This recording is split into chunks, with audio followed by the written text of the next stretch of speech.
त्यानंतर जालन्यातून एक महत्त्वाची बातमी आता समोर येते। एका विमानानं एकाच वेळी 5 ते 6 गिरट्या घेतल्या। जालन्याच्या बदनापुरातील हा प्रकार आहे। तर विमानाच्या गिरट्यांमुळे नागरिकांमध्ये इथे भीती व्यक्त केली जाते। एका विमानानं हवेतच 5 ते 6 गिरट्या घेतल्यात आणि त्यामुळे जे बघणारे नागरिक होते ते भयभीत झाले। जालन्यातला बदनापुरातली ही घटना आहे। विमानांनी हवेतच गिरट्या घेतल्यात।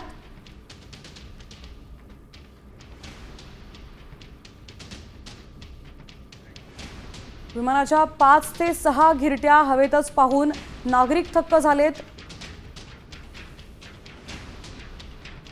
जालन्याच्या बदनापुरातली ही घटना आहे। चालत असलेलं एक विमान त्यांनी हवेतच 5 ते 6 गिरट्या घेतल्यात आणि त्यामुळे बघणारे नागरिक भयभीत झाले।